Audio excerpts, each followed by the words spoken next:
वित्तीय स्तर पर शक्ति का वित्तीय स्तर पर शक्ति का विकेंद्रीकरण। ठीक है। तो देखो, एक तो इसमें यह किया गया, फाइनेंशियल लेवल पर जो डिवॉल्यूशन हुआ उसमें कुछ टैक्स लगाने की जो पावर्स थी या कुछ टैक्सेस को भी प्रोविंशियल गवर्नमेंट्स को दे दिया गया। जैसे पहले सारा टैक्सेशन का या रेवेन्यू का या जो भी मामला था अर्निंग्स का, वो सेंट्रल गवर्नमेंट देखती थी। ये सेंट्रल लेजिस्लेचर, सेंट्रल एग्जीक्यूटिव का काम था। लेकिन 1919 के एक्ट से स्टेट गवर्नमेंट्स को भी कुछ शक्तियां दे दी गई, जिनमें कुछ करों को वो लगा सकते थे और इकट्ठा कर सकते थे बाद में। जैसे land revenue, excise,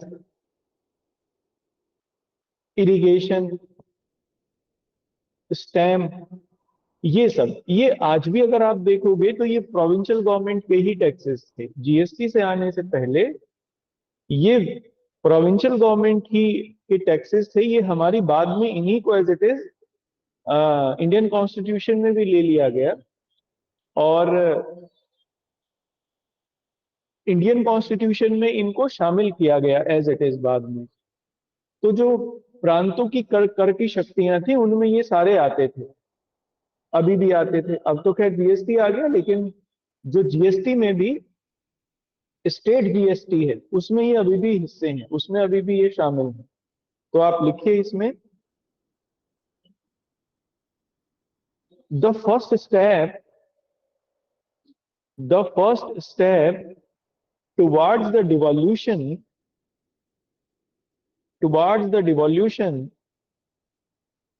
was was a complete separation was a complete separation of sources of revenue, complete separation of sources of revenue between center and provinces, between center and provinces। ठीक है।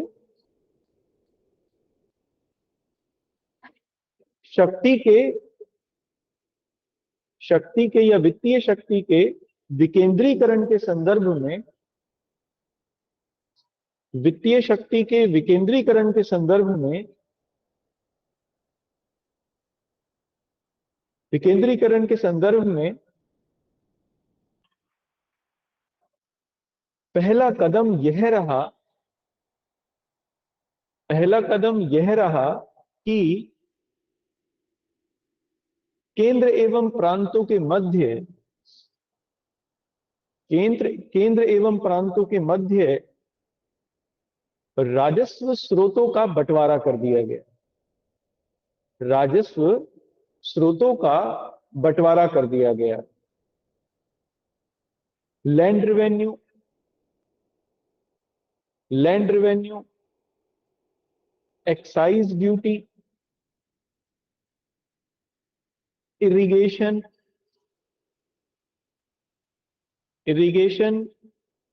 And stamps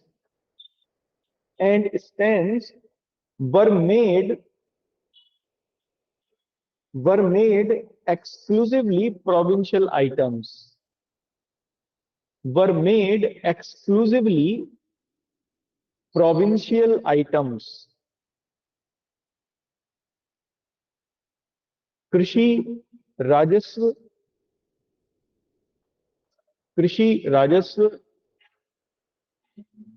excise duty, excise माने जो ये alcohol वगैरह के ऊपर जो लगती है इसको कहते हैं। तो इसको आप ऐसे ही लिख लीजिए, मादक पेय के ऊपर लगने वाला कर होता है वैसे ही, तो लेकिन लिख लीजिए एक्साइज ड्यूटी। सिंचाई एवं स्टैंप पर लगने वाला कर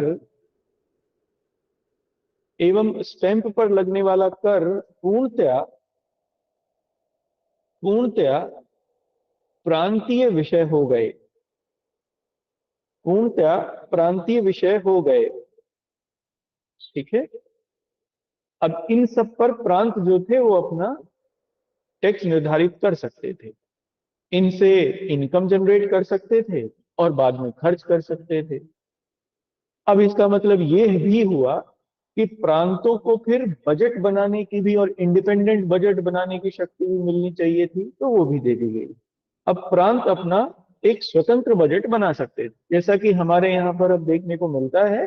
आप देख सकते हैं कि राज्यों का अपना अलग से बजट होता है। तो लिखिए, now the provinces also, now the provinces also given,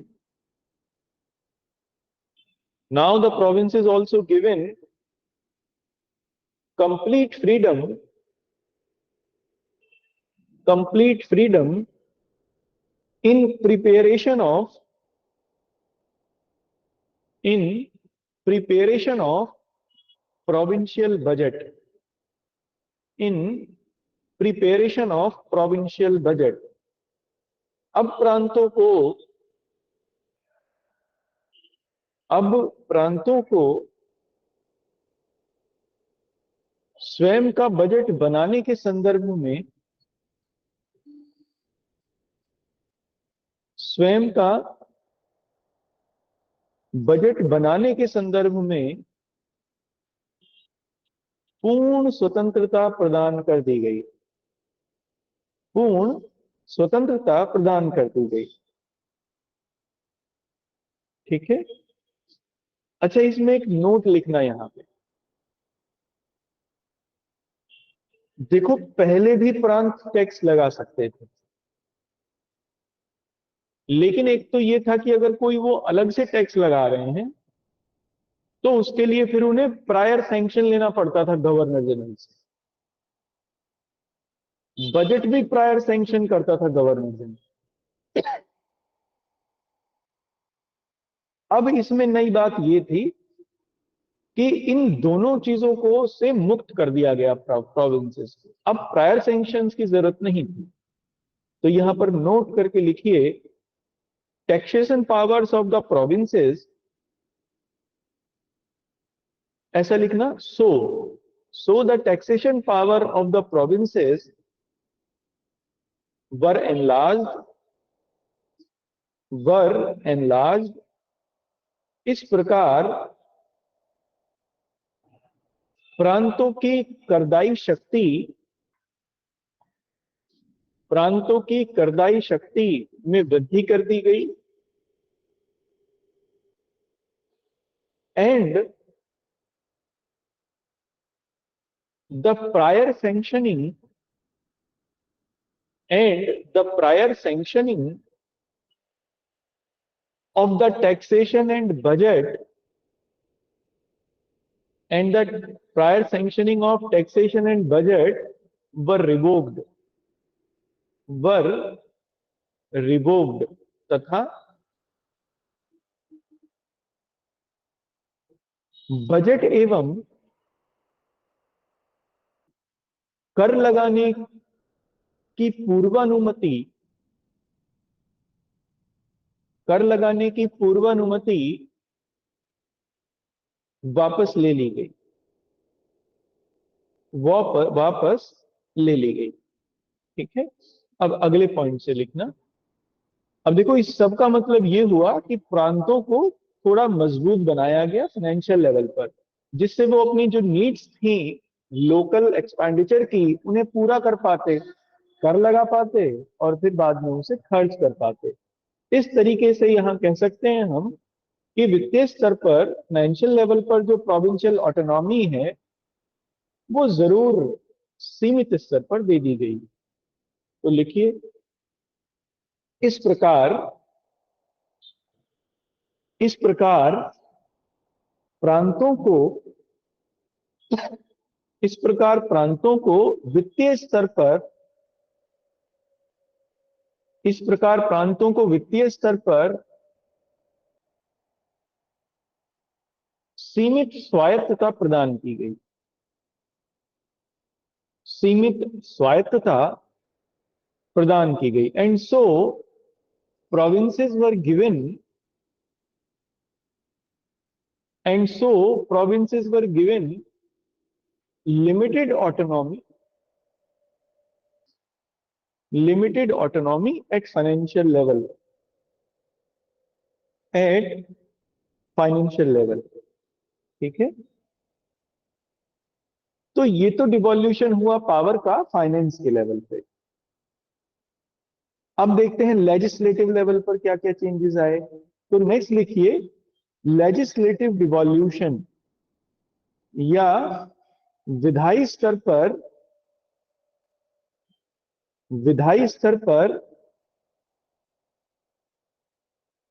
पृथक्करण। ठीक है, देखो विधायी स्तर पर पृथक्करण या लेजिस्लेटिव लेवल पर क्या हुआ, कानून बनाने की जो विषय थे, सब्जेक्ट्स थे, वो दो लिस्ट में बांट दिए गए। एक वो जिनके ऊपर केंद्र कानून बना सकता था, एक वो जिनके ऊपर प्रांत कानून बना सकते थे। इसलिए दो लिस्ट जारी की गई, एक सेंट्रल लिस्ट और एक प्रोविंशियल लिस्ट, और उनके फिर विषय निर्धारित कर दिए गए। एक इसमें चीज और की गई, जो विषय इन दोनों में नहीं थे, दोनों लिस्ट में, उन्हें गवर्नर जनरल को दिया गया, जबकि भारतीय संविधान में वो किसे दिए गए हैं, जो रेसिड्यूरी पावर्स हैं, these are given to parliament. लेकिन यहां पर पार्लियामेंट को न देके या सेंट्रल लेजिस्लेचर को न देके वो गवर्नर जनरल के लिए रख दिए गए। गवर्नर जनरल उस पे कोई भी जो कानून है वो बना सकता था। तो रेसिड्यूरी पावर्स या रेसिड्यूरी से जो सब्जेक्ट्स थे, they were given to governor general. तो लिखिए इसमें अगले पॉइंट में, at the level of legislative devolution, at the level of legislative devolution, the two list has been passed. The two list has been passed. The two list has been passed. विधायी स्तर पर पृथक्करण के अंतर्गत, विधायी स्तर पर पृथक्करण के अंतर्गत दो सूचियां दो सूचियां पारित कर दी गई। फर्स्ट, सेंट्रल लिस्ट, केंद्रीय सूची।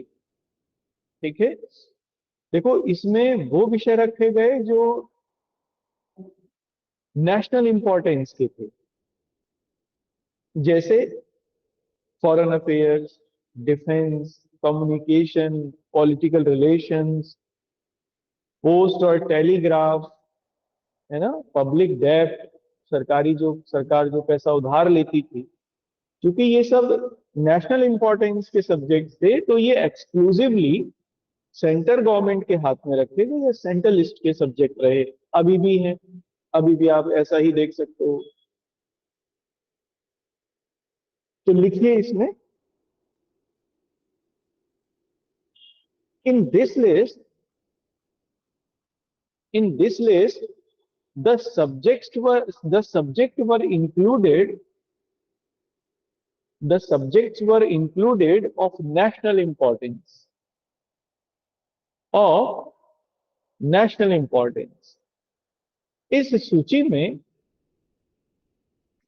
इस सूची में राष्ट्रीय महत्व के विषयों को रखा गया, राष्ट्रीय महत्व के विषयों को रखा गया, जैसे एज फॉरेन अफेयर्स, विदेश संबंध, डिफेंस रक्षा, कम्युनिकेशन दूरसंचार, पब्लिक डेब्ट, पब्लिक डेब्ट, सार्वजनिक ऋण, करेंसी एक्सेट्रा।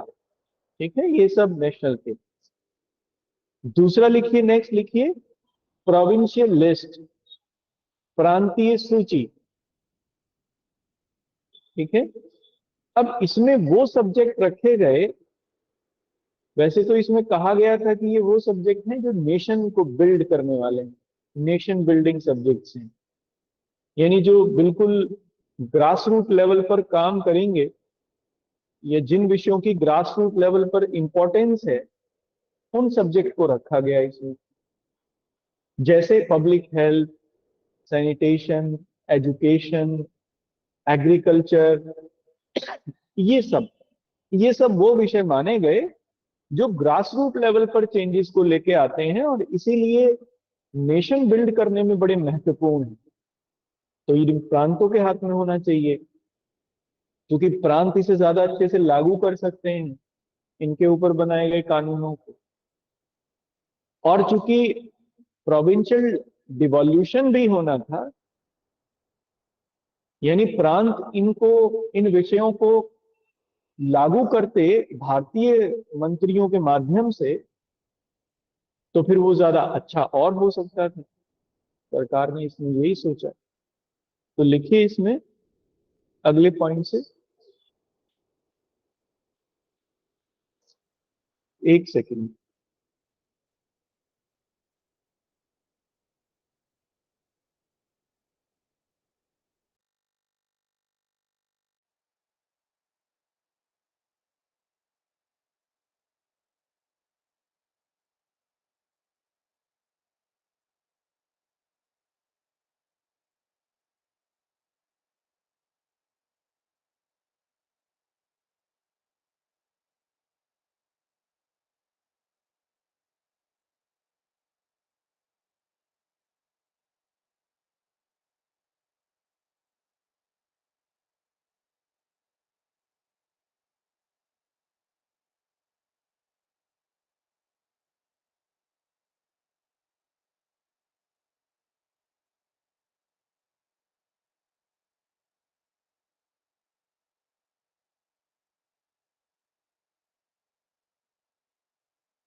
हाँ जी।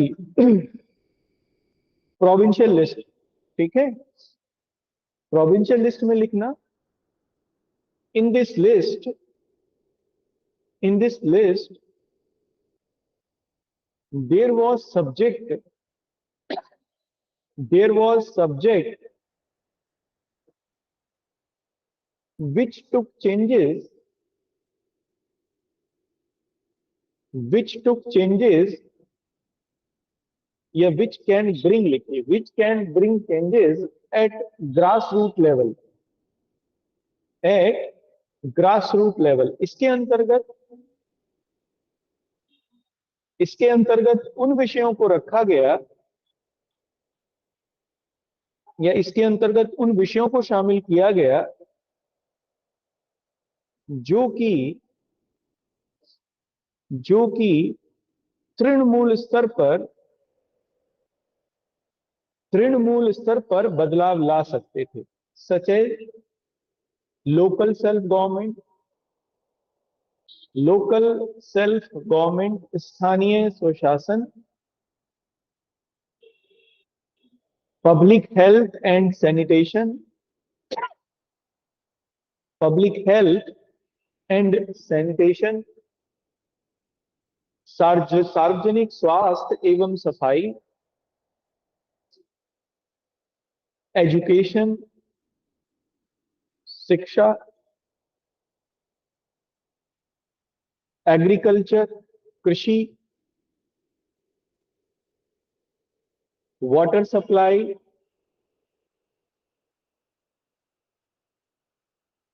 जलापूर्ति, forest, one, famine relief, famine relief. ठीक है, अकाल सहायता and law and order, and law and order, कानून एवं व्यवस्था। ठीक है, इसीलिए आप देखते हो कि पुलिस अभी भी प्रोविंशियल लेवल का सब्जेक्ट है। लॉ एंड ऑर्डर जो आता है वो प्रांतीय सूची में आता है अभी भी। ठीक है, तो ये जो रखे गए ये प्रोविंशियल लेवल पर रखे गए। और नेक्स्ट लिखिए इसके बाद में, द रेसिड्यूरी पावर्स,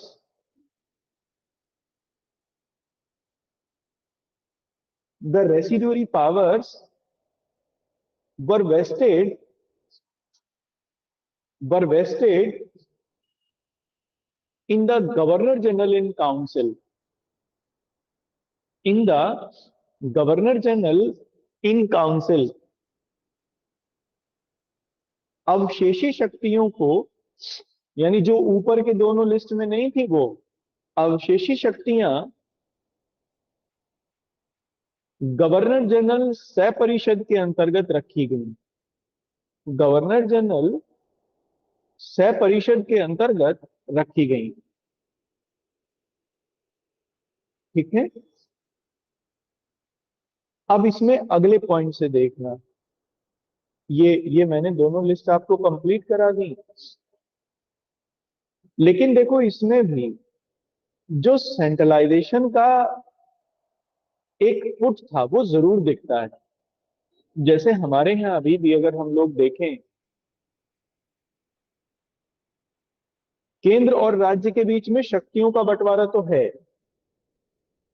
जो कि ये बताता है कि भारत एक संघ है, एक यूनियन है, क्योंकि दोनों लोग अपने अपने लेवल पर कानून बना सकते हैं। लेकिन केंद्र के पास ज्यादा शक्तियां हैं, इसलिए हमारा जो यूनियन है वो यूनिटरी फीचर्स के साथ आता है। ये जो यूनिटरी फीचर था जो आगे कैरी फॉरवर्ड किया गया कॉन्स्टिट्यूशन में, वो इसी एक्ट में सबसे पहले देखने को मिला। कैसे? ये जो प्रोविंशियल लिस्ट के सब्जेक्ट थे जिनके ऊपर प्रांत कानून बना सकते थे,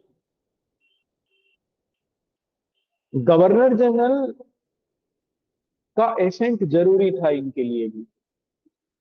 गवर्नर जनरल अपनी एसेंट रोक भी सकता था, और अगर गवर्नर जनरल इसके ऊपर अपनी एसेंट ना दे तो फिर वो लागू नहीं होगा कानून। प्रोविंशियल लेजिस्लेटिव असेंबली ने जो कानून बनाया है वो लागू नहीं हो सकता था, गवर्नर जनरल की एसेंट जरूरी थी। दूसरा,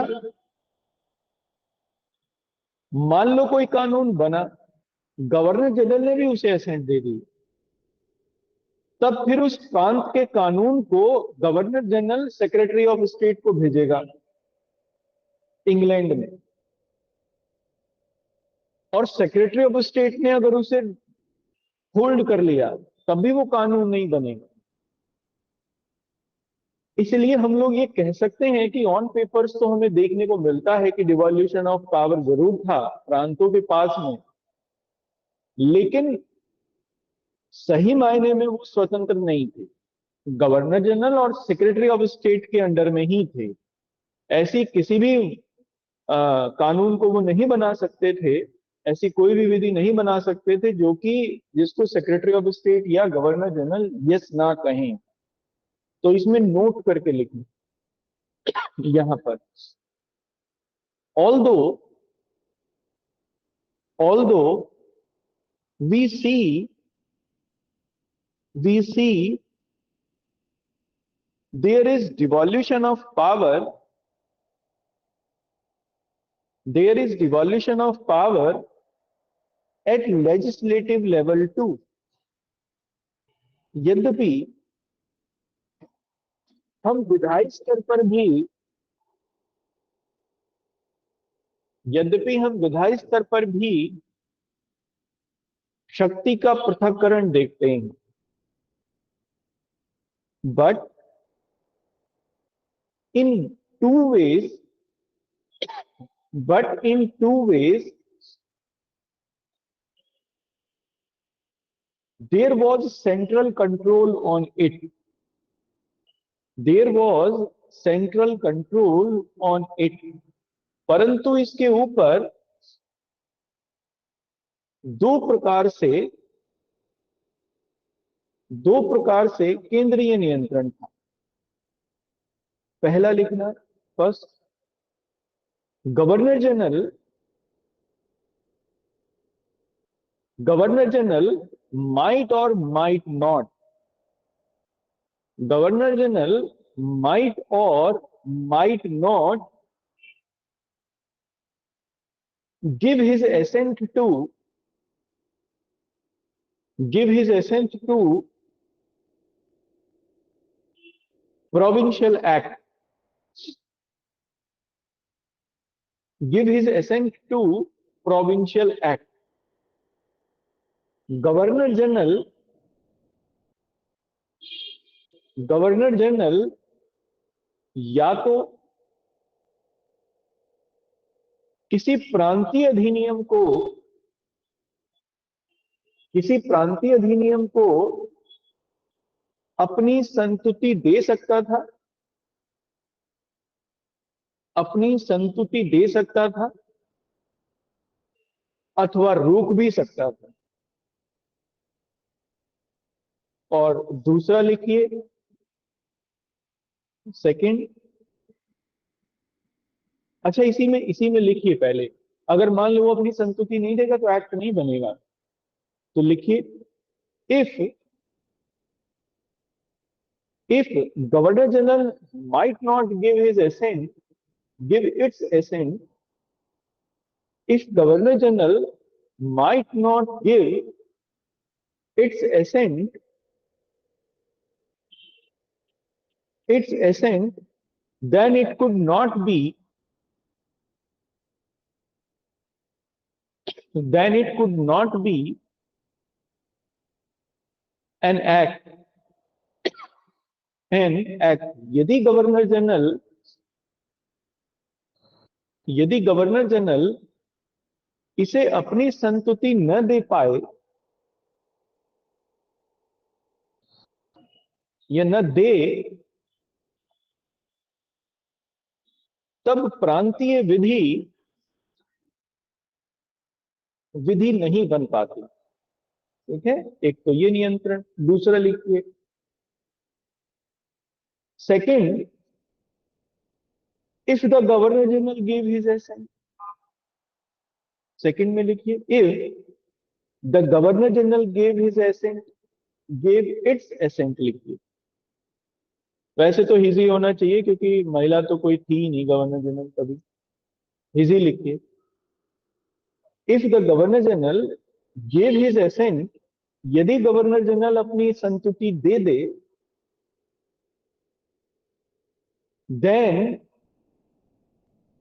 then the assent of secretary of state then the assent of secretary of state also required also required तब तब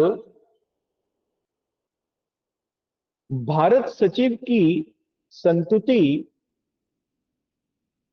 तब भारत सचिव की संतुति इसके लिए इसके लिए और आवश्यक थी। ठीक है, तो इसका मतलब ये हुआ कि दो लेवल पर ये अभी भी प्रोविंशियल जो लिस्ट के सब्जेक्ट थे उन्हें रोका जा सकता है। ठीक है, अब नेक्स्ट लिखिए अगले पॉइंट से। अब अगले पॉइंट से देखते हैं एडमिनिस्ट्रेटिव डिवॉल्यूशन, यानी प्रशासनिक लेवल पर क्या क्या देखा गया। तो प्रशासनिक लेवल पर दो चीजें थी। पहले हेडिंग डालिए, the devolution of power,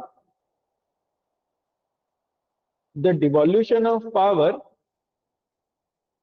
at administrative level, at administrative level, प्रशासकीय स्तर पर प्रशासकीय स्तर पर शक्ति का पृथक्करण। ठीक है, अब देखो ये बाय नेचुरल है। मान लो अगर आपने काम बांट दिए, फाइनेंशियल लेवल पर कुछ काम प्रांतों को दे दिए, विधायी लेवल पर आपने कुछ काम प्रांतों को दे दिए, तो फिर ऑटोमेटिकली जब प्रांत उन्हें लागू करेंगे तो फिर कार्यकारी लेवल पर भी उसमें डिवॉल्यूशन हो ही जाएगा, क्योंकि प्रांतों के कानूनों को लागू करने के लिए प्रांतीय कार्यपालिका होगी और केंद्र के कानूनों को लागू करने के लिए केंद्रीय कार्यपालिका होगी, सेंट्रल एग्जीक्यूटिव होगा। तो एक डिवॉल्यूशन आपको देखने को मिलेगा ही। तो ये बट नेचुरल था। ठीक है, तो इसमें पहला पॉइंट तो ये लिख लीजिए, it was it was a natural by product it was a natural by product of financial and legislative डिवॉल्यूशन of financial and legislative डिवॉल्यूशन। यह वित्तीय एवं यह वित्तीय एवं यह वित्तीय एवं विधायी शक्तियों के पृथक्करण का विधायी शक्तियों के पृथक्करण का एक स्वतः ही उत्पाद था उत्पाद था। ठीक है, यह एक स्वतः उत्पाद था। इसमें लिखना अगले पॉइंट में, देखो क्या किया गया था। क्योंकि दो विषय बढ़ गए, सेंट्रल और प्रोविंस के। अब बाद में जो प्रोविंशियल सब्जेक्ट थे उन्हें भी दो पार्ट में डिवाइड कर दिया गया एग्जीक्यूटिव लेवल पर। कुछ विषय ऐसे थे सेंट्रल लिस्ट के ही जिन्हें गवर्नर प्रांत का और उसकी एग्जीक्यूटिव काउंसिल वो लागू करती। कुछ विषय ऐसे थे जो गवर्नर और भारत के जो चुने हुए लोग थे या भारतीय जो मंत्री थे, इंडियन मिनिस्टर्स थे, उनके द्वारा लागू किए जाने थे, उनके द्वारा उन्हें लागू किया जाता। तो यही डायरकी थी जो कि प्रोविंसेस के लेवल पर यहां लागू की गई। क्योंकि प्रांतों के विषय भी दो भागों में बांट दिए, एक गवर्नर जनरल उसके एग्जीक्यूटिव काउंसिल के द्वारा एग्जीक्यूट करने वाले, और एक दूसरे गवर्नर जनरल और इंडियन मिनिस्टर्स के द्वारा एग्जीक्यूट किए जाने वाले विषय। तो आप लिखिए अगले पॉइंट में, at the executive level at the executive level at the executive level the dyarchy was imposed the dyarchy was imposed. कार्यकारी स्तर पर द्वैध शासन को लागू किया गया। कार्यकारी स्तर पर द्वैध शासन को लागू किया गया। ठीक है, कैसे लागू किया गया? नाउ देयर वॉज, या ऐसा लिखना, now the subject of provincial list now the subject of provincial list again divided into two again divided into two। अब पुनः प्रांतीय विषयों को दो भागों में बांट दिया गया। प्रांतीय विषयों को दो भागों में बांट दिया गया। फर्स्ट, रिजर्व सब्जेक्ट, आरक्षित विषय, आरक्षित विषय या रिजर्व सब्जेक्ट। इसके आगे लिखना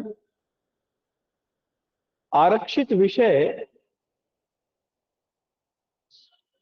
आरक्षित विषयों का प्रशासन, ऐसा लिखना है। आरक्षित विषयों का प्रशासन गवर्नर एवं उसकी कार्यकारी परिषद द्वारा, गवर्नर एवं उसकी कार्यकारी परिषद द्वारा किया जाना था। The administration of reserve subject, reserve subject must be conducted by must be conducted by governor and its executive council। और दूसरा लिखना ट्रांसफर्ड सब्जेक्ट, ट्रांसफर्ड सब्जेक्ट हस्तांतरित विषय।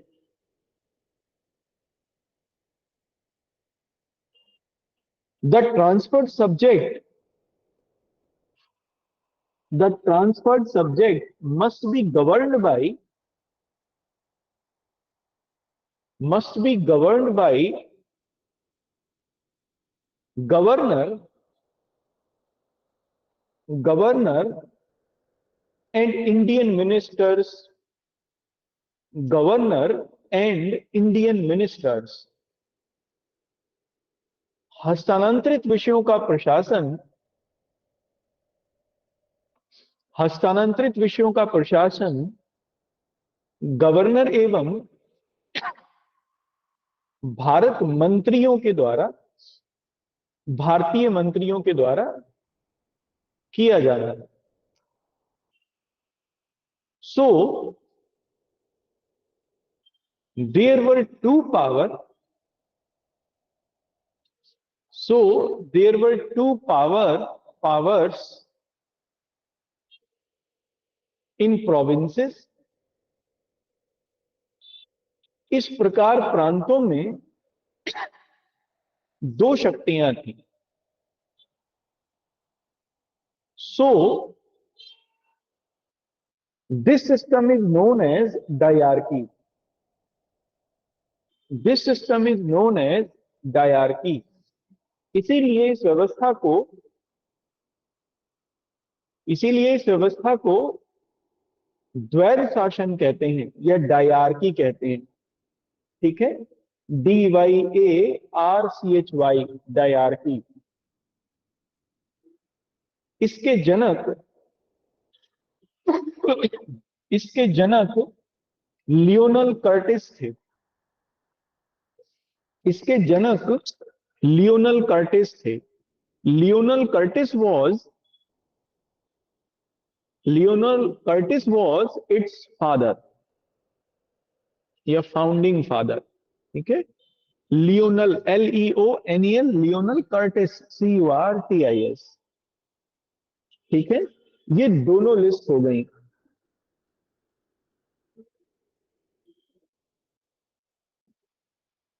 ये पूरा हो गया 1919 का जो एक्ट था। इसमें एक आध कोई बात और बची हुई है, उसको देख लेंगे। और इसका इवैल्यूएशन है जो बचा हुआ है 1919 के एक्ट का। इसका इवैल्यूएशन इंपॉर्टेंट है क्योंकि इसी की फेलियर ने 1935 के एक्ट को जन्म दिया। तो अगर 1935 के एक्ट को अच्छे से समझना है तो फिर इसके फेलियर्स को भी देखना पड़ेगा। तो इसके हम लोग इवैल्यूएशंस देख लेंगे। आज यहीं तक मैं रखता हूं, कल फिर आपसे 2 बजे मिलूंगा। आज तो कुछ नेटवर्क में दिक्कत थी जिसकी वजह से क्लास लेट हुई, लेकिन कल उम्मीद है 2 बजे ही शुरू होगी। तो इसलिए यहां तक रखते हैं। कोई क्वेरी है किसी की तो आप पूछ लीजिए।